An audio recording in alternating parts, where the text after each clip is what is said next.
მოგესალმებით ჩემო ძვირფასო მაყურებელო და მსმენელო. დღეს მინდა ცოტა სხვა თემა შემოგთავაზოთ. ყველას მოგვეხსენება დღევანდელი დღე, ხელოვნური ინტელექტი, ყველგან გვესმის, დაწყებული სუპერმარკეტებიდან დამთავრებული ნებისმიერ ყოფით დეტალებში, ხო, ეს იქნება მტვერსას, სასრუტი თუ სახლის დალაგება თუ დიზაინის შექმნა თუ რა არის ეს მაინც ყველას გავგებარია კი მუშაობს, მაგრამ მე ვიფიქრე რომ მე საინტერესო იქნება ცოტა ისტორიაში ჩავიხედოთ რა და როგორ და რანაირად დაიწყო. ასრულიად გაგზელდა კიდევაც, ხო?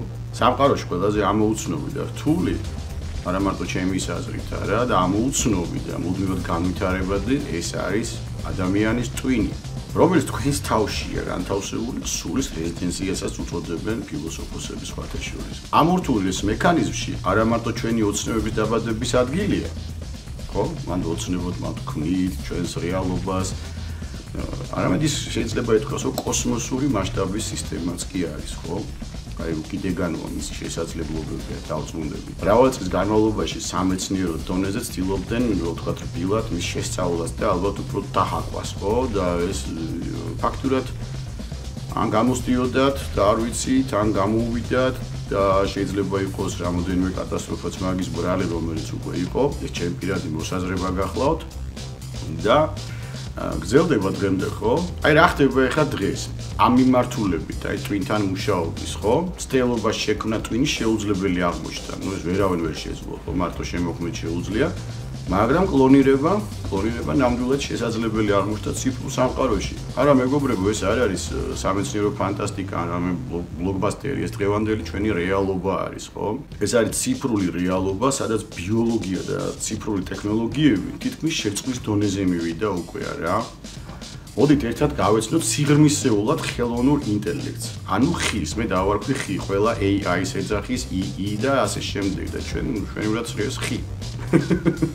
ნახოთ ახლა ეს ბავშვობა რო იციან ხია თუ ხი არის რომელიც ბევრი სარგებლობა შეიძლება ვნახოთ რა. მე ამას უკვე ცივილიზაციას დავარქმევ. და დღეს როგორ შემოიჭრა და როგორ ყველგან გვიყურებს, ხო? ეს როგორ პატარა მაიმუნის როგორ ვეფეროთ რა. აი პირველი ნაბიჯებიდან დღემდე ნახოთ როგორ აგზა გამოიარა. გადავინაცვლოთ დროში, როდესაც კომპიუტერი ერთ დიდ სასტუმრო ოთახს წარმოადგენდა. მოიცავდა მთლიანად და ძალიან დიდი იყო ეს ყველაფერი, ხო? იქ იგივე cloud-ი, ხო, აი cloud-ს რო ეძახით, ყველაფერი ზევით იტვირთება, ეს ხო Google-ს ნიშნავს, არა? Google-ი მარტო ცაში თუ წარმოგვედგინა. აი ამ დროს ასპარეზზე ჩნდება ორი მაგარი ტიპია, Warren McCulloch და Walter Pitts. მე ვთვლი რომ სახელები აუცილებელია რომ ვიცოდეთ, ხო? მოკლედ 1953 წელს დუეტმა წარმოადგინა ნეირონის მათემატიკური მოდელი. თითქოს რთულად ჭრეს, მაგრამ ძალიან მარტივად შეიძლება ახსნათ ეს. ნეირონი ბერძნული სიტყვაა და nerves ნიშნავს, ხო?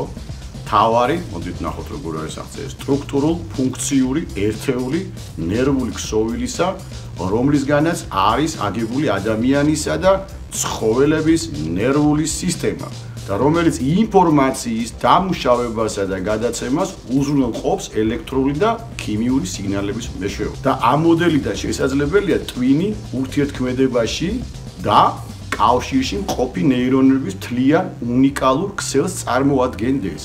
აი ეს მაგ დუეტის აზრით აი ესეთი მოდელი შემოგთავაზეს. შესაძლოა ნეირონი იღებს შემავალ სიგნალს, ამ შესაძლოა ჯერ მაშინ კიდე ეკის ქვეშ არის, პრაქტიკაში არ არის განხორციელებული. მაგალითად, ან ტკივილის, ან ემოციის, ან რაიმე მარტივი ოპერაციის შესრულების, თუნდაც აი touch-ზე ხო ელემენტად თითო დააჭირო, ხო, აქ რა ხდება? აი მარტივად შევეცდები ახსნა. ეს უკვე ალგორითმებს უკავშირდება და ალგორითმი ცოტა რთული თემა არის შედარებით, მაგრამ ეს გადაცემაში ვერ ჩავეტევი ამაში, რომ მოკლედ რო თქვა რა არის ალგორითმი, რას აკეთებს საბოლოო ჯამში ეს შემავალი სიგნალი რა არის. მაგალითად, მე მინდა ავიღო კარადიდან ჭიქა, რომელშ მინდა დავასხა ყავა ან ჩაი, ან რა ვიცი, წყალი უბრალოდ დავლიო ელემენტარულად. ეს შეგვიძლია ესეთი პროცესია რა, თქვენთვის ჩვეული ყურადღებას არ აქცევთ, ხო? ხშირ შემთხვევაში რამხელა პროცესი ხდება. ჯონ დაადგე, ხო, სიტყვაზე თუ ზიხარ, ან თუ დგახარ, რა მნიშვნელობა აქვს, უნდა მიხვიდი A წერტილიდან B წერტილამდე. უნდა აიო ხელი, ესე ვთქვათ, ხო, გამოძრო და გამოაღო კარადა, ხო? თითქოს არაფერი არ არის, იღებს ჭიქას და ასხავ წყალს, ან ყავას, ან ჩაის. მარტივი მაგალითი. ეხლა ვნახოთ რა ხდება პროცესში, რომ დავშალოთ ჩვენ ეს. ანუ შენ რო ადგე ვესტიბულარული აპარატი უნდა ჩაერთვასო ფეხზე და თავბრუარ დაგეხვეს, არ წაიქცე თვალის ხამხამი უნდა მოდიოდეს სინქრონში. sound თქვა 1000 რაღაცა ხო და პლუს აქ რა ხდება, ესე იგი რომ მიდიხარ შეიძლება წინ შევხვდეს წინააღმდეგობა, მაგრამ ფეხი წამოკარი. სანამ იქ მიხვალთ ხალხო რამხელა გზა არის დააკვირდით რა ერთი სერიალია ხო ფაქტიურად ერთ შეხედვით რომელიც ვითარდება სასწაულის ისწრაფით ხო აი მაგალითად როგორ იწერება ალგორითმი ხო ხელოვნური ინტელექტთან როცა მუშაობ როცა წერს რაიმე ალგორითმს ხო პროგრამაში იქ არის if and then ხო ეგეთი გავრცელებული ტერმინია ასე თუ არა მას ისე როგორ ხო და არის ჩართულია ან გამორთულია ეს ეგეთი ვარიანტია ხო ესე იგი რამდენი რამეს ვითვალისწინებთ ნახეთ ესე იგი ახლა რო ყვები აქ ზარის გონგის ხმა არის ხო ეს ყურადღება მიიქცია ხო ესეც მიფანტავს რაღაც მომენტში თითქოს ყურადღება სანამ ჭიქამდე მივა აი ეს არის ალგორითმი მარტივად რო ავხსნათ რა ეხლა გავაგრძელოთ ხო და მე მგონი ძალიან საინტერესო სამყაროში ამოვყავით თავი ეხლა ერთად ხო აი ხო ეს განვიხილოთ რა არის საერთოდ ნეირონი მე რა არის ალგორითმი და მოკლედ მიიღო სიგნალი ჩვენმა ძვირფასმა ტვინმა და მე იწყება რაღაც მათემატიკური გამოანგარიშებაო საოცრებასთან მიდის ეს დუეტი. და მე აქტიურდება და ვიღებთ იმ ქმედებას, სადაც ზემოთ მოგახსენეთ, ხო? შევეცადე რომ ამეხსნა, იმედია მეტნაკლებად გასაგებად ჩამოვაყალიბე. ხო და მოკლედ დუეტმა, ესე ტვინი ეს არის ჩამრთველ გამორთველების უსასრულო მექანიზმი, თქო ეს, ანუ ჩართო გამორთვა ეს ელექტრონები და ქიმიური პროცესები მიდის ხო ეს ყველაფერი. ამან ახლოვანება გამოიწვია და ნეირონულ მათემატიკური მოდელების შექმნა ისე გაიტაცა ხალხი რომ ეს გახდა როგორ გითხრათ ეხლა რა აი რას შევადარო არ ვიცი ნუ აი საუკეთესო თამაშები რო არის ხო PlayStation-ზე იქნება თუ Xbox-ზე აი ძალიან მოდა შემოვარდა ერთად სამეცნიერო წრეებში მაგრამ როგორც ხდება ხოლმე რა ესე იგი როდესაც არის იდეა მისი მატერიალიზაციის პერიოდში არის ძალიან დიდი როგორ ვთქვა ტესტი ორმოები ჩდება ხო იქ უამრავი დაბრკოლება არის რომელიც ჩამოთვალო ხო ელემენტარი შენობა გინდა ალბათ უნდა დაარწმუნო თუ დაფინანსება არა გაქვს მოიპოვო რთული გზა არის ხო 1000 ეჭვი ჩდება მე უამრავი შეცდომები ვლინდება და ესეთი რაღაცები ხდება და სწორედ ესე მოუწიათ ამ დუეტსაც რომ გაევლოთ ხო ესე პირველი ტექნოლოგიები ისეთი დაუხვეწავი იყო თავიდან რომ ხა ისეთი ტვინი რო გქონდეს ჩვენ არა ნუ მინიმუმ გაგვეცინებოდა დავცინებდით ეთო მაგის უნარიც არ გვექნებოდა მე მგონი რაღაც აი მინიმალური მოძრაობის გაკეთებას თუ შეუძლებდით რა. 1950-60-იან წლებში აი ფრენკ როზენბლატი არის ეგ ძალიან ცნობილი ტვინი, ესე რომ ვთქვათ, გენიოსი, მის დამსახურებით, ესე ნეირონულ მათემატიკური გამოანგარიშებები უფრო მაღალ დონეზე ავიდა. ანუ როზენბლატმა რა შექმნა? ანუ ეს არის პერცეპტრონი. პერცეპტრონი რას ნიშნავს? ესეც სიტყვა არის, ხო? თვითონ რთულ აჭყირს. პერცეპტრონი მოკლედ არის ალგორითმი, რომელიც ასწავლის ხელოვნურ ინტელექტს რა. აქ ცოტას გადაუხვევ რა. ხელოვნური ინტელექტი თქვენი გაზრდილიც არის, ჩემო ძვირფასო მეგობრებო. იმიტომ რომ ნებისმიერი აპარატი მობილური იქნება, უკვე დღეს უკვე ჭკვიანი მტვერსასრუტები, ჭკვიანი ეგრეთ ჭალებში ვიძახი ჭკვიანი გასქურები, რა ვიცი, ყველაფერი ჭკვიანი მანქანები ჩვეულებრივად ხო პილოტოდ არის რეალურად არსებობს ხო ალბათ მალე ჩაანაცვლებს ამას ეს ძალკე თემა არის კიდე თქვენს უნებლიეთ ამაში მიიღეთ მონაწილეობა ნებისმიერ თქვენი აი შეფასებაც კი როცა უყურებთ რეკლამას განსაკუთრებით მობილურებზე სადაც კამერასთან წვდომა არის ხო თან რა კამერების დონეა უკვე ხო მოგეხსენებათ არა არსებობს ეგეთი emotion lab-ი რომელშიც შედის თქვენი რეაქცია და რომლითაც იგებენ დაუშვათ რომ რაღაცა პროდუქტი მოგწონთ თუ არა რა შემოდის რეკლამა და იქიდან შედის უკვე ამას ქვია big data ანუ დიდი მონაცემები და იქ გროვდება და ამით სწავლობენ უკვე რას ინტერნეტი სხეული მანამდე იყო ინტერნეტი როგორ ვთქვა things როგორ არის ქართულად ანუ საგნები ხო ანუ მთლიანი გაერთიანება მიდის უკვე აი ამისი და აი ნებისმიერი თამაშები თუნდაც ხო? აი თან ნებისმიერი თამაში თქვენი ჭადრაკს რო ჭადრაკზე ვისაუბრებთ, ერთ-ერთი გარდამტეხი იყო ხელოვნური ინტელექტის ისტორიაში ჭადრაკის ისტორია, ანუ მოჭადრაკესთან დაჯახება. ესე იგი, ყველაფერს სწავლობს ამ თქვენ სიარულს, გახსოვთ ალბათ არა ეს ქალამანი რო იყო კიდე ძალიან შემოვარდა და ვითომ გამდიდრებას რო აპირებდა ხალხი და ამით რა ისწავლა მან რეალურად, ხო? ისწავლა ნებისმიერი ის ადგილები, სადაც თვითონ ესე ვერ მივიდოდა და ამიტომ ნებსით თუ უნებლიეთ ყველა მიიყვანა იმ ადგილზე, ფაქტობრივად მთელი დედამიწის გეოგრაფია აღწერილი აქვს, აი ფაქტიურად, უზარმაზარი ინფორმაციაა შესული, ხო? აი ეგეთი რაღაცები მაღაზიაში ნებისმიერი ეს კამერები ყველაფერს აფიქსირებს. აი რომელი მოგწონს წიწიბურა ეს, თუ ის, თუ ყველაფერი შედის და მე რა თქმა უნდა მიდის უკვე იქ თავის დანიშნულების ადგილზე. მე ხა ეს არ ვიცი ეს კარგია თუ ცუდია, ეს თქმა უნდა განსაჯოთ, იმიტომ თქვენ ხართ მოხმარებელი ამ გაჯეტების თუ არა და მომავალში იქნებით აუცილებლად დარწმუნებული ვარ. ხო, აი გავაგრძელოთ ეხლა რა. მოკლედ არ ვიცი რა, ხიხია თუ ხიხია არ ვიცი ბავშვები რო ეძახთ, ნუ ხიხია ჩაიდოფიში ბავშვს რო რა. მოკლედ დავბრუნდეთ ეხლა 1970-იან წლებში. აქ ხელოვნური ინტელექტს ძალიან ცუდი პერიოდი დაუდგა. ერთი მიზეზი გახდა იმისა, ერთ-ერთი მიზეზი უფრო სწორედ რომ მარვინ მინსკი, ეგეთი სახელი დაგვაქვს და სეიმურ პეიპერტი, რომელიც ერთობლივ წიგნს გამოცემენ, გამოთქმული არის კრიტიკული მოსაზრება პერცეპტონის შეზღუდული შესაძლებლობების შესახებ და მის დომილებებზე. მოკლედ ამან გამოიწვია სახელმწიფო თუ კერძო დაფინანსების ესე შემცირება, ფაქტობრივად შეწყდა მასზე მუშაობა.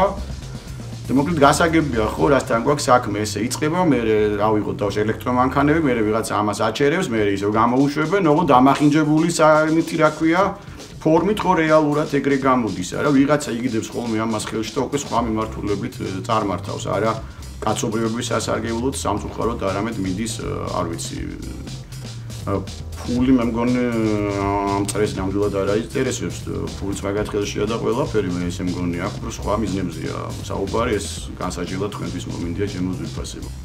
მოკლედ ესე იგი დაფინანსებები შეწყდა და 80-იან წლებში 1980 წელს იწყება აი რაღაცა რეტრო რენესანსი რა. უცბად ისევ გამოდის ეს თემა.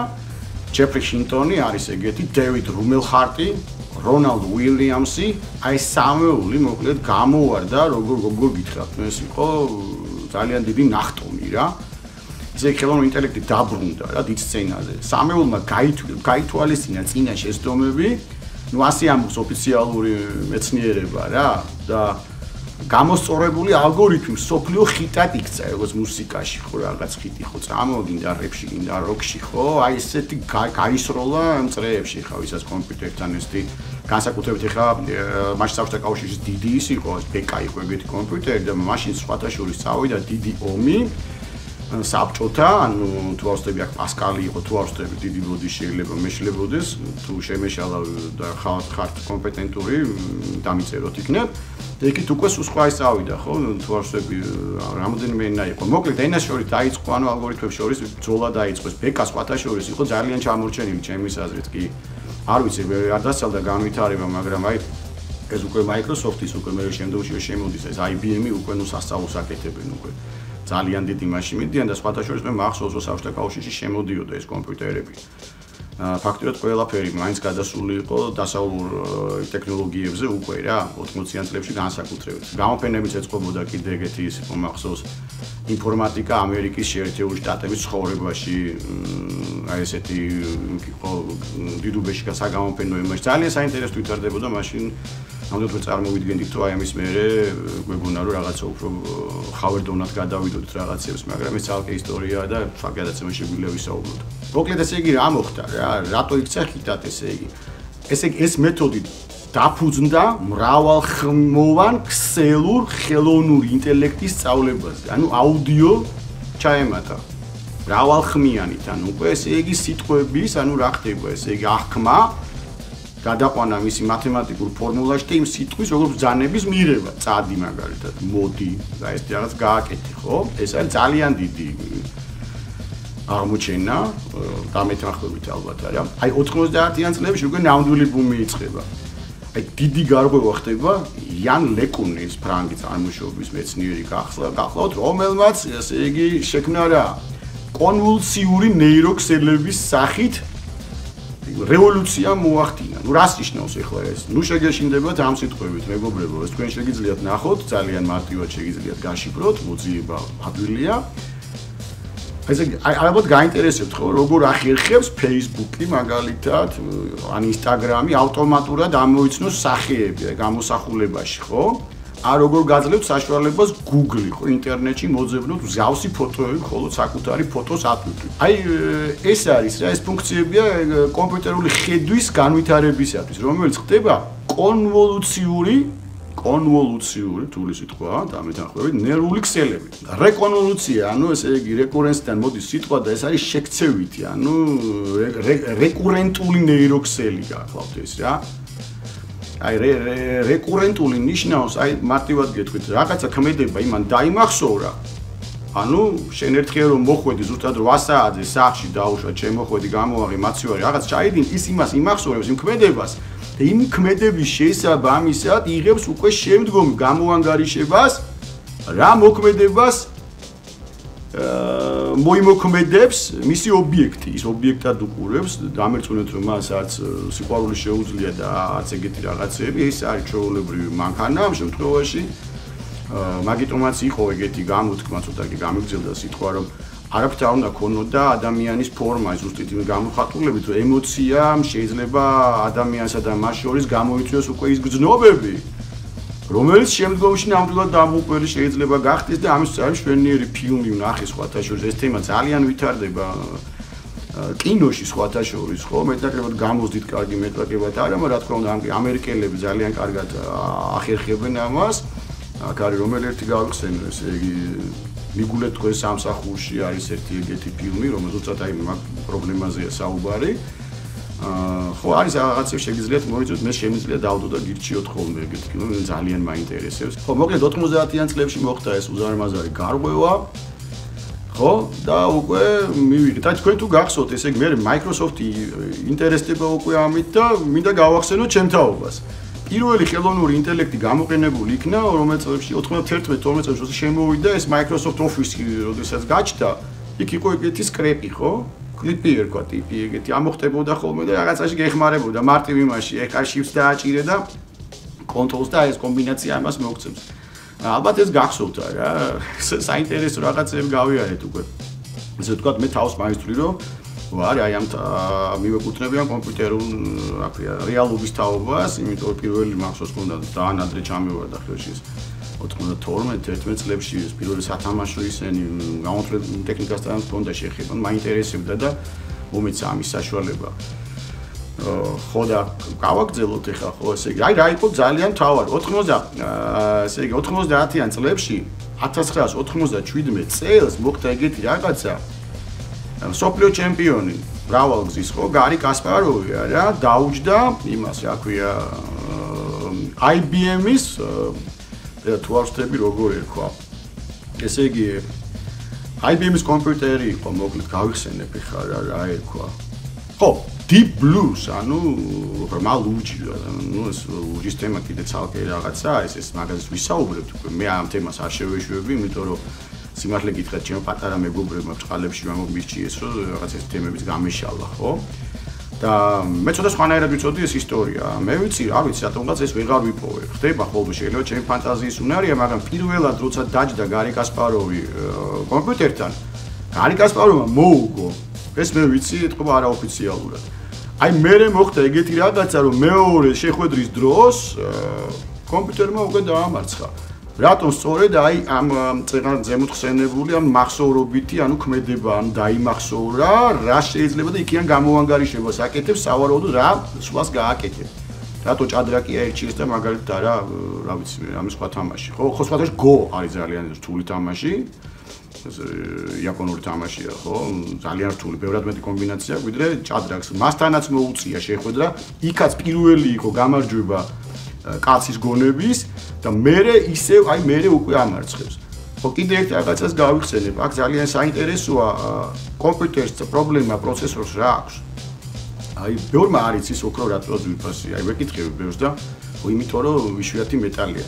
გარდა იშვიათი მეტალობისა, ოქროს გარეშე ციფრული სამყარო ვერ იარსებებს ოქრო და პლატინა ეს არის მთავარი აი როგორ ხდება ხო არსებობს limited edition-ები ხო რაღაც პროცესორები 25 ბირთვი უკვე და რა ვიცი რა არის და რა სხვაობა არის Celeron-ში სიტყვაზე ხო რატომ ის უფრო იაფი ეგ დაბალი შემცველობის მეტალებია ეგ ესმის რომელიც ნუ მაქსიმუმ შეიძლება ვერცხლამდეც არ მივიდეს რომ იცოდეთ ეს ამიტომ ნებისმიერი ციფრული ვალუტა, ვინმეს რო გონია რომ ეს არის ვირტუალური რაღაცა ვითომ არ არსებობს არა, ეს არის ჩათვალეთ რომ კილოგრამ ტონობით ოქროზე დგას, თუნდაც ბიტკოინი რო ავიღოთ ყველაზე ცნობილი, ხო, რადგან არის ლაპარაკი, ხო.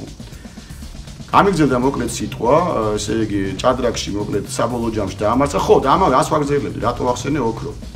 აი თავად პრობლემა არის პირველი ჩართვა. სისტაფი აჩქარება ჩართვის დროს, აი თქვენ როცა ლეპტოპს ან მობილურს თავთ, არა, რაღაც ხანი უნდება, ხო, რაღაც იმაშვება რა. ბორძიკობს ესე რომ ვთქვა, რაც რო გადის არა, ნელ-ნელა უკვე თითქმის აღარა აქვს ეს ისა. აი ეს სწორედ აჩქარება ხდება მძვირფასი მეტალების შედეგად, გესმით რაშია საქმე რა. ხო, აი რო დატო რომ პირველ მომენტში არა თუ დაგასვო ის მოგიგებს, იმიტომ ალგორითმები წარმოვიდგინეთ ეს კასპაროვის twin პლუს კიდე ერთი მილიონობით კაცი რომელიც ჭადრაკს თამაშობს და რამდენი გენიუსია კიდე არ ვიცით, ის ყველას ეძებს ამას, ხო? გინდა მხატვრობაში ხა რატომ მოწონს მხატვრები, ხო? იმიტომ რომ მასწავლობს მაგის სწავლობს, ეძებს შემოქმედს ის ტიპი, აი მაგიტომ ვაფრთხილებ ყველას რა, განსაკუთრებით სტუდენტებს, აი ახალგაზრდობას. სადაც იცოდეთ რომ პირდაპირ გასაუბრებაზე შეხეთქართ. ეს ჩემი ნათქვამია არ არის, ეს შეგიძლიათ ჩართოთ სოფლიო ეკონომიკური ფორუმი და გამოდიან ამის ოსტატები და საუბრობენ და არც მალავე. აი საკურსოს რო წერენ ან არქიტექტურაში და დიზაინს ვითომ იმაშვებიან, ხო? ამას ისწავლობთ და მოვა დღე, ეს ჩემი გაფრთხილებაა, შეიძლება არც მოხდეს, რომ შეიძლება ეს ელემენტად მოგიწიოთ გასაუბრება უკვე არა ადამიანებთან, არამედ ხელოვნურ ინტელექტთან და ელემენტად დაგბრაკოთ, მეტი არაფერი. მაინც ეს გაგაფრთხილეთ მე რა, იმიტომ რომ ყოველთვის ეცადეთ თქვენი ლექსი დაწეროთ უკვე თქვენი ის, იმიტომ რომ ის ახალს მაინც ვერაფერს ვერ შემოგთავაზებთ, ხო? და ამბობენ კიდევაც რომ მომავალი პროფესიები არის შემოქმედების, არის მერსი როგორ არის ქართულად ესე იგი აი მაგალითად ის მოვლენები ხო ელემენტარული, ვისაც შეუძლია გასცეს სითბო, იმიტომ რომ მას ეს კი შეიძლება რაღაც მომენტში, მაგრამ მოგესენებათ, ხო, ინჟინერია კიდე, აი შემოქმედებით მიმართულებით არის ეს პროფესიული დაყოფა მთელ დედამიწაზე, ხო? ასე რომ დღეს ეხლა პირველი ნაწილი დავამთავროთ, თუ დაგაინტერესათ თემა, აუცილებლად გავმავრცობ, იმიტომ რომ თემა არის მუდმივი როგორც ხელოვნური ინტელექტის განვითარება, შემიძლია სიახლეები შემოგთავაზოთ, შემიძლია აგრეთვე მასთან მუშაობა, რა არის სიახლეები, აი ეს ChatGPT ყველა ვიცით, მაგრამ არსებობს კიდე უამრავი მიმართულება, რას წარმოადგენს, ეს უფასო უნდა ყოფილიყო, ამას ცალკე ვილაპარაკებ და რატოღაც ფასიანია, აი ეს არ მომწონს მე, ხო? უკვე საერთოდ მაკედან მიჩდება. მოკლედ, დიდი მადლობა ყურადღებისათვის. გამოვიწერეთ ჩემი არხი, დამიკომენტარეთ, რა თემები გაინტერესებთ და მომავალ შეხვედრამდე.